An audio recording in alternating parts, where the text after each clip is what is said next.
Welcome to the For Fun of Knit podcast. My name is Linda, and I'm coming to you from the sunny east coast of Ireland. Welcome to 2026. Yay! I personally am happy to welcome in the new year. 2025 was, well, it was full. Let's put it that way. So today's episode is the first, it's episode not 70, believe it or not, first of 2026, and I'm looking forward to making many more and sharing all the fun activities with you in the coming year. First, I'd like to say thank you to all of you for all your wonderful comments and your involvement in literally all the creative aspects of knitting, the dialogue that we've been having, the chatting back and forth, the jokes. Oh my goodness, you all have such a wonderful sense of humor. This episode, I'm going to cover off, believe it or not, I have 2 finished objects, but the real objective of my very first video in 2026 is really to share the loose ends that I need to tie up from 2025. So I have 2 finished objects. I don't have any works in progress that I'm going to share. I am going to share with you what I have made in 2025. And then really, I want to keep it a little on the shorter side because I do want to do a full episode on all my whips and specifically some of the garments that I made this year in 2025. Because I haven't really had an opportunity to showcase them that much. So why don't we start with finished objects for my finished objects for this episode. Let's do that. So for those of you that followed me through Vlogmas, you know that I was working on the Toft Advent this year, and this year's Advent was Pinocchio. Now I showed you Jiminy Cricket already, but Pinocchio is complete. Look at him. He is a true puppet. He has all the actual movements of a puppet, except his head is twisting. Sorry, hang on. Let me just fix his head. There we go. And that's because his hat is getting in the way.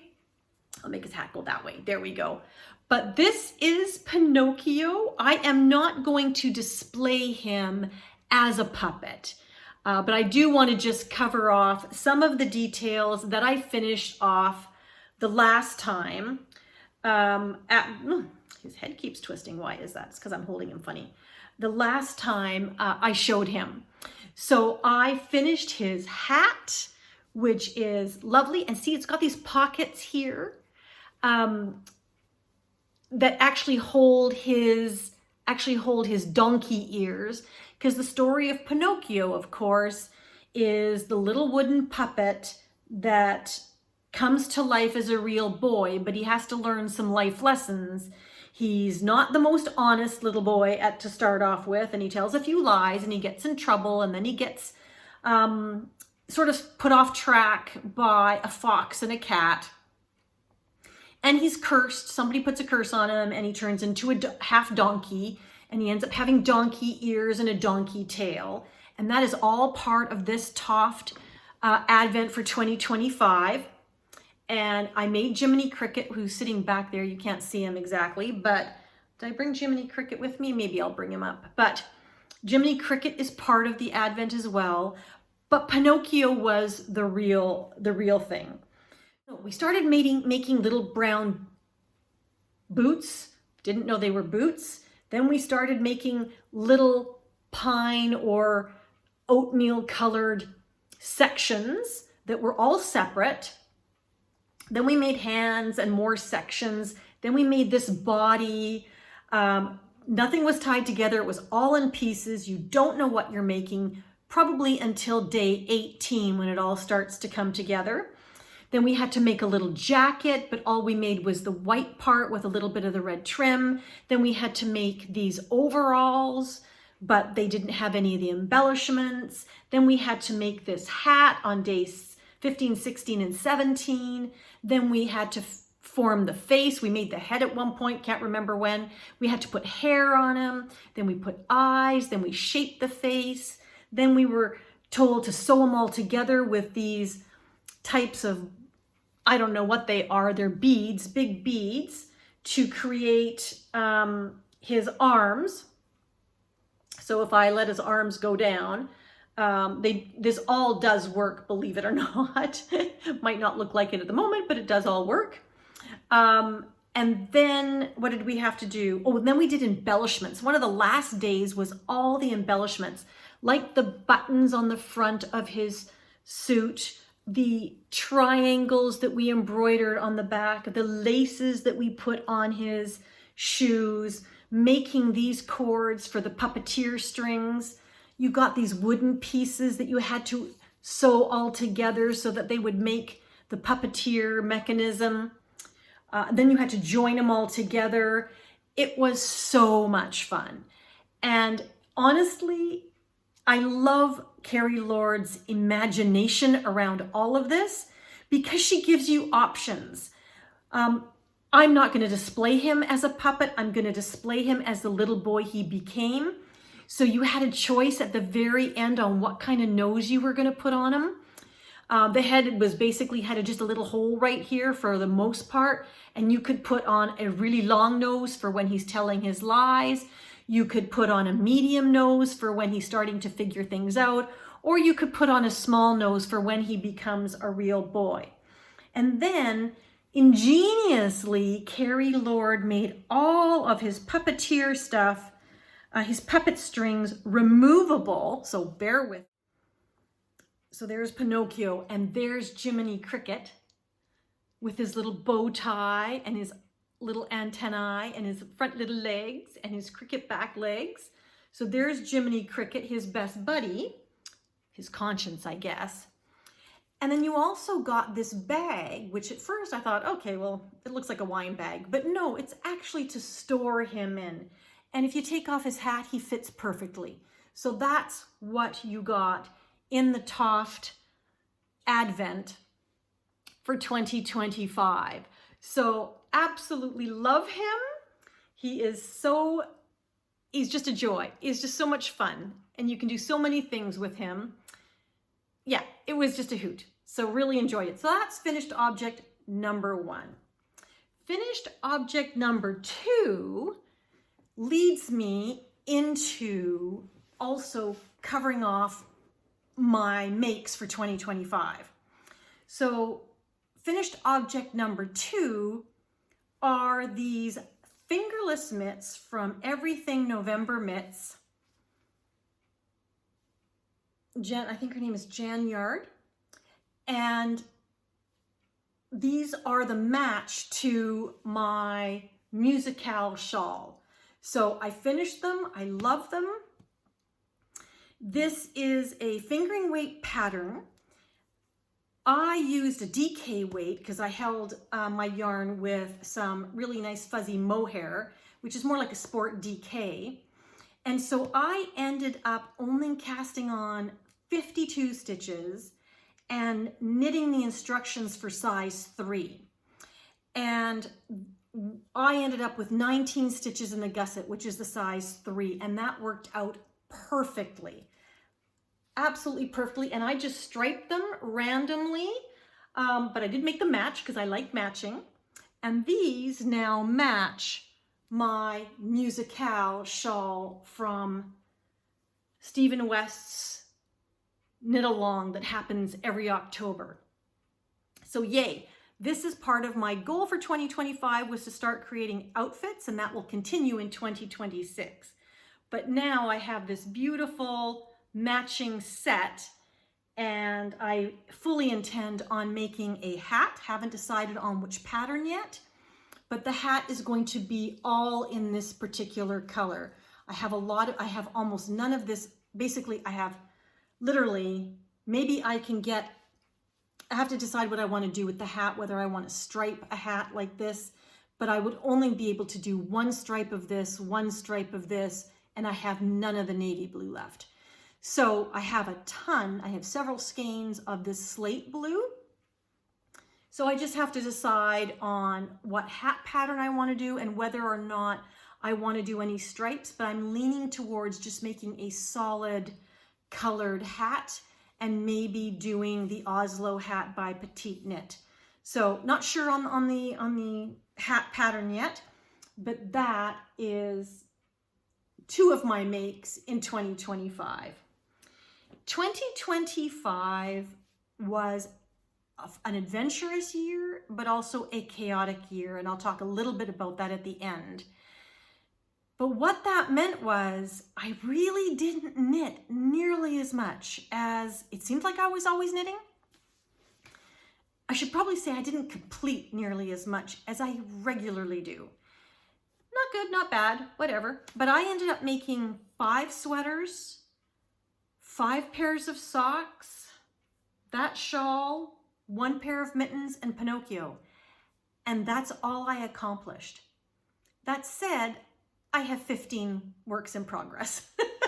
So I did cast on a lot of things in 2026, and some of them are leftovers. One is a 6-year leftover, which is Patrick's sweater. Yeah. But some of them are leftover even from 2024, but the majority were new cast-ons in 2026 that I just wasn't able to progress for one reason or another. So when I said at the beginning of this video that this video was going to be more about finishing up loose ends, because I do. January for me is going to be finishing off 2025. So that's what I'm going to focus on this month, and you'll see more about that in coming videos. But for example, I consider this project to be done. It's my festive yoke cardigan. And so this is a pattern by Skein Deer Knits. And I did a festive, non-festive version of her pullover. I had the pullover pattern, not the cardigan pattern. So I am going to steek it. So all I have left to do is to steek it and block it, and we're done. Oh, and sew on the buttons. So I have already sewn on the collar. Here is going to be my steeked section. I have already sewn on the collar. I have the buttonholes already made. So I thought it would be fun for me to video steeking it, yay, so you can see what I do and see how easy it really is to steek something. But this is a garment that I want to go on in more detail with you. So I'm going to finish it up as part of January's goal of finishing up some of my 2025 items. And that will be in a future video. Now the yarn in this, actually I won't get into that.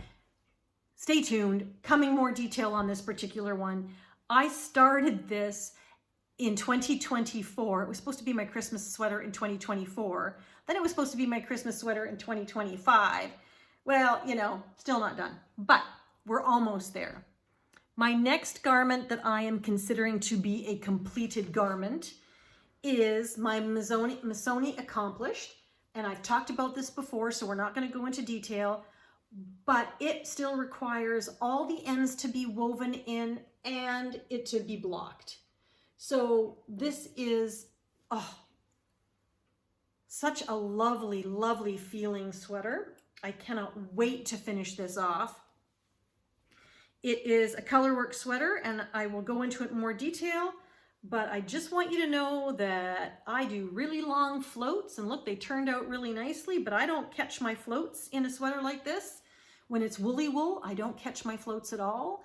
I'm just, and see some of my floats are a little loopy, but it works out, and I just have to block, I just have to sew in the ends and block it, and it will be done. There you go. So that's garment number 2. Garment number 3, I never showed. And again, for those of you that were following me, you may have seen me knitting this at the airport on my way to Ireland. And this is my summer ranunculus, which is knit with a single strand of Tinlina sadness yarn, and I haven't blocked it yet either. So that's another thing, I have to block it. It is too cold now to wear it, but yeah, I wanted a lighter one, a flowier one for summer. I love this pattern because it doesn't matter what yarn you use. It comes out differently every single time. You can do it long sleeve, short sleeve. You can use big needles, small needles, use fingering weight, lace weight in this case, or worsted weight. It doesn't matter. It turns out to be a great sweater in any weight. That's what I think anyway. Oops, I'm dropping things. Another make that I finished, I started this in 2024, but I have now finished, is my Irene Lynn Hazel jumper. This is the Hazel jumper. It is a completely lace sweater, very boxy, very oversized. Boxy, oversized. I made it in a 50%, I can't remember the mix, but it's a Rico yarn and it is in a bulky weight. It is an alpaca, mostly alpaca, a little bit of wool and a little bit of acrylic. Very drapey. It's drapey, as you can see that. And I'll talk more about this on another episode as well, because I love this. It's got some challenges to it in the sense that this yarn stretched a lot. It stretched out. I love it. It's super comfortable. I wear it over just a white t-shirt because the lace is quite open. My sister made it in a Malabrigo Rios, which is a worsted 100% superwash merino, and hers is more tightly knit. She's a tighter knitter than I am. Looks completely different, absolutely beautiful. But hers has a little bit more structure to it, and mine is super duper drapey. So I do love this yarn. The alpaca is not itchy at all. It is like, oh, it is a squish. It is a beautiful, beautiful, cozy, cozy sweater. The fifth garment that I knit, I don't have with me, I'll try and put a picture somewhere, was the day trip sweater that both my mom and I made. It's currently in Vancouver. I couldn't fit it in my suitcase, so it's still back in Canada. But that was so much fun to spend the year knitting that with my mom. I motivated her to actually finish her sweater, and she's getting a lot of wear out of it. And I hope to be getting wear out of mine when I go back and pick it up, which will be nice.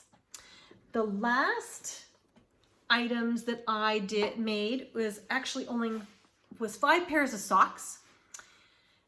One was a pair that I made for my sister, which I don't have, which I'll try and put a picture up here, which is just a vanilla pair of socks called her Hot Pink Tootsies, I think. That's what I called them. I made the Nord socks by Nancy Wheeler in a DK weight. So this is her DK weight version. The pattern comes in a fingering and a DK weight. But this is how I fell in love with DK socks. This is just an amazing pattern. And love, love, love this. This is just fingering weight yarn held double. And this was a one-of-a-kind, kind of like a mistake sort of color from Black Cat Custom Yarns. And then just some cream sock yarn. So that was pair number 1. Pair number 2 was, I fell in love with DK socks. So this is the Mountain Walk socks. And again, I'm holding 2 strands of fingering weight yarn together. And notice the theme of the cuffs with the stripes. I fell in love with Summerlee's Cider House socks, and they had the stripes in the cuff. Just loved it. So I did a whole bunch, well, not a whole bunch, but I did 3 pairs of socks that way. Love the cable and ribbed sort of combination pattern in this sock. And again, DK weight socks go so fast. I love these. I love these. The third pair of socks I made was, believe it or not, the Cider House socks by Summerlee. Again, cables. Can you see the cables? Yes, you can see the cable. It's hard to see the cables a little bit because I've used a variegated yarn, but there's cables with some ribbing and some two stitch cables as well. So 4-stitch and 2-stitch cables. And of course the wonderful stripes at the top. So that was my third pair of socks. And then I literally started stuff and didn't get back to socks until Christmas, where I made my Jingle Ball socks. And I made these in, I don't know, November. Finished them early December, I do believe. No, I finished these in November, I believe. And this is the colorway Jingle Balls from the Grocery Girls 2021, I think, when they were doing that. And again, I added some striping. You can't really see the striping because in this beautiful variegated yarn, there is this exact color in the variegated yarn, and then it blends. So it kind of, my stripes didn't come out that well on this sock, but I like them anyway. And whenever I'm just doing a regular sock, I do a 3x1 rib. I do 64 stitches on a 2.25 millimeter needle. And I either do magic loop 2 at a time, or I do 9-inch circulars concurrently. So I'm going. But whenever I do the toes and the heels, I always switch to magic loop. I can't seem to do that on a 9-inch circular. So I kind of use both every time I make socks. So believe it or not, that is the extent of my makes and like my finished objects in 2025. So I have learned a little lesson that sometimes I overthink, or I think I can do more than I really can.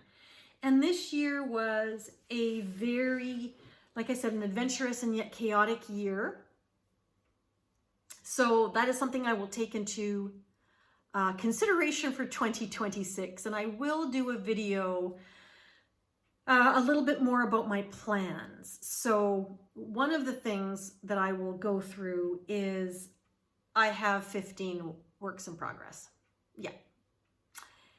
And there is 4 pairs of socks in those works in progress, but they're not easy socks. So, well, 2 are not easy, 2 are very easy. But I also have blankets and garments and accessories. I've got the whole gamut. I basically have taken every possible project known, you know, in whatever category, and I have a work in progress related to that. I'm happy to say that I know someone who has more works in progress than me, who shall remain nameless, Clasina, my sister. So I don't feel so bad. I was getting a little bit worried, and I never feel bad. Let me clarify that. I love having works in progress.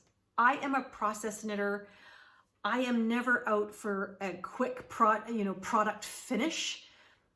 I think you figured that out with Patrick's sweater. It's 6 years in the making. However, I would like to get some of these done because they've been lingering for a while, and I would like to get them done. And I have been hugely inspired by Darlene, one of my knitting besties in Vancouver, and Darlene, I'm going to do this. I am looking at Amazon right now, looking for coat hangers. So a coat stand, because I am going to hang all 16 project bags on a coat hanger, and then I have to, on a coat rack, and then I'm going to have to make a plan on how I'm going to get through those, as well as knit new stuff for 2026.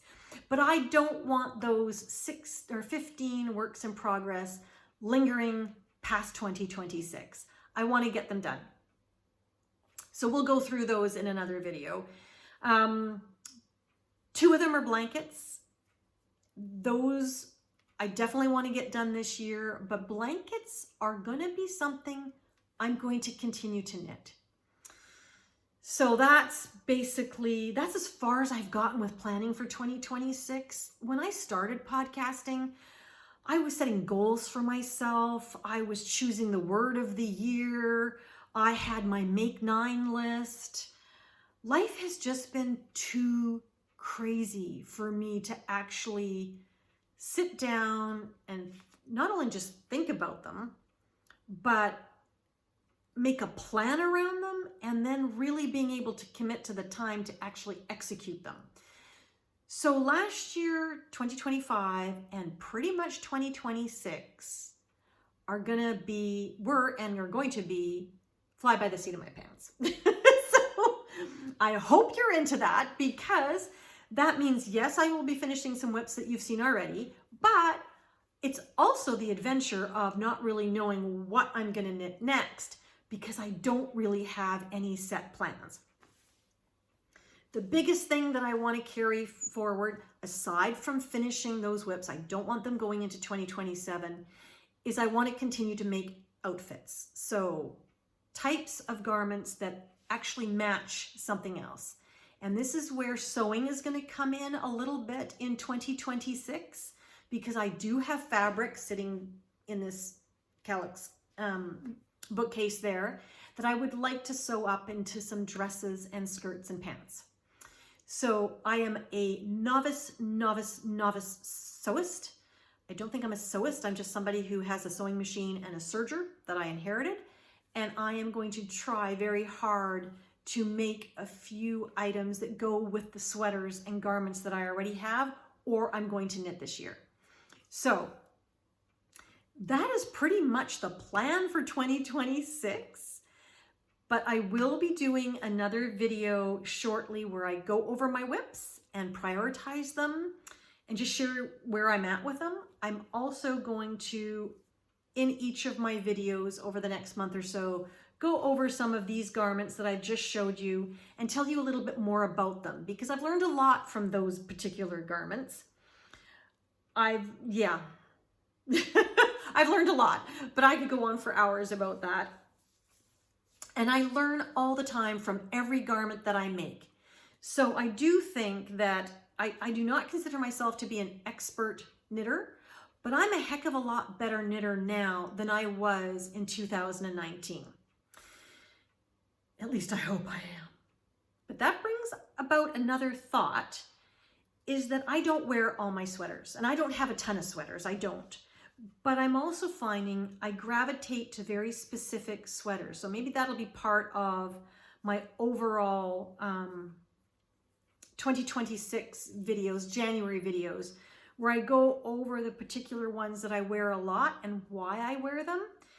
And the other ones, I think I'm leaning towards passing them on, because the ones that I'm not wearing are usually either a fit issue, so they'll fit someone smaller than me probably, or the yarn that I chose is not suitable for me, or not suitable in my mind for the garment, or the actual pattern just didn't turn out the way I thought it was, and it doesn't suit my body type.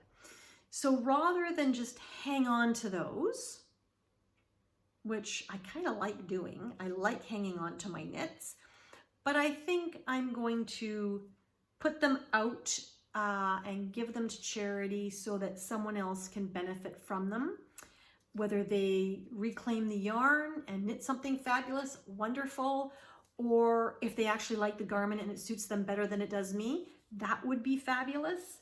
But I think if I'm really focused on creating outfits, things that I would actually wear, then I really don't want to hang on to and take space on garments that would be more loved by someone else. So that's where I'm at. And that is pretty much my knitting plans and my knitting plans for 2026 as far as it goes. It will evolve and I will get more specific as the year goes on.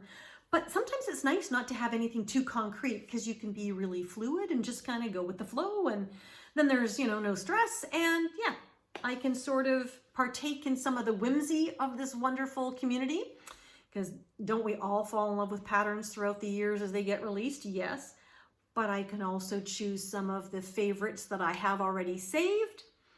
I'm going to be doing sewing, as I talked about, and I still want to do spinning. So I do have some plans for Tour de Fleece, and I do have some plans for knitting throughout the year. but I just don't want to be too prescriptive about it. So that's that. So that was it for the knitting. I know this is a shorter video, but now I'm just going to give you just a brief overview for those of you that are interested. Maybe you've been here the first time. Those of you that have stuck around with me for a while, you know what happened in 2025. But I'm just going to recap it very, very briefly. So if anybody's new, this is kind of what happened in 2025. The good and the bad, we'll see. So in 2025, at the beginning of the year, we put up our house for sale in Vancouver and decided to move to Ireland. We did that at the very beginning of the year, but just before that, my sister was diagnosed with breast cancer. So my sister was diagnosed with breast cancer. We put up our house for sale. We bought a property in Ireland. I flew to Virginia to be with my sister, who is just the most amazing person and my total inspiration and my absolute best friend. So I was there for the major surgery and she's doing well. Thank you very much for all your comments and your concerns. She's doing really, really well. She's still on the journey, but she's doing really well. And then our house sold. So in May, we had to move out of our house. My mom graciously gave up her apartment for almost 7 weeks in the summer for us to stay there. My mother, found a new love. So her and Ron are currently on a cruise to Hawaii and living their best life. So we were very grateful that she was able to do that and willing to do that. We didn't ask, she offered, because my mom's amazing. And so we stayed there for 7 weeks. Then we basically immigrated to Ireland. What else happened? Oh, so much happened. Then all of our furniture and all our household goods came very, very, very late. I imported my car, my Acura, to Ireland, only to find out that the cost of actually insuring that car and licensing the car and paying the road tax every year would have been about $8,000 Canadian a year. Now, that didn't really make any economic sense, so shipped the car back to Canada. Yeah, I cried. It was pretty rough. But then we have been working on furnishing our new home. This is kind of our new home. And just one section, this is my craft room that we're in now. But it is an ongoing process because, yeah, it is just different. Everything in Ireland's a little bit different. It is wonderful. I cannot believe how beautiful Ireland is. I'd only visited Ireland 1 week prior to that in 2023 and fell in love with it. My husband is Irish. And my husband, we bought this house when my husband was here for a weekend, and he's got a WhatsApp video and we are walking through this house and I had never seen it. I did not see the house until we moved in. We bought it from a WhatsApp video. Like, he's walking around the house showing me everything. And I'm like, yeah, tick, tick, tick, tick, that works. So that all worked really well. And we're settled now. And so life is getting back to normal, but it was big. I know I've made light of it, but it was a lot. It's a lot to change countries. So banking is different. Taxes are different. Shopping is different. Food is different. Everything's different. All good, but all different. So it's been in a bit of an adjustment. And yeah, 2026 is gonna be the year where we get grounded and everything is a little bit calmer. Calmer, yes. So we're looking so forward to that. And I'm looking forward to sharing as much as I can with all of you, because you guys have been troopers and I have so enjoyed, like I said, sharing these adventures and misadventures with you. And yeah, really, really appreciate all the friendships and all the wonderful support and all the great comments and just the sense of humor that everybody has. It's a great community and we're having lots of fun. And when things aren't so fun, we all band together. And when things are fun, we get a good laugh. So I just want to say I appreciate each and every one of you. And thank you so very much for coming along for the ride. So on that note, I will end it. I hope you have had a wonderful Christmas season, that your New Year's is starting very, very positively. I think it's Year of the Rooster. Is it year of the Rooster? No, it's Year of the Horse, I think. I have to check that up. That'll be another video. But I think it's Year of the Horse. Jackie, correct me if I'm wrong. I'm not too sure. But yeah, so that'll be interesting to see what the year provides for all of us and what we put into it. And because basically whatever you give to the universe, you kind of get back. I do believe that. It might not happen at the same time or when you want it to, but I do believe that that energy that you put out there does come back. So I am passing as much positive and fun and inspiring energy as I can. And because I know all of you inspire me and give me that positive energy. So again, thank you. Okay, that's it for me. So have a wonderful morning, afternoon, or evening. I hope I kept you company while you were crafting, and I look forward to seeing you the next time. Take care, everyone.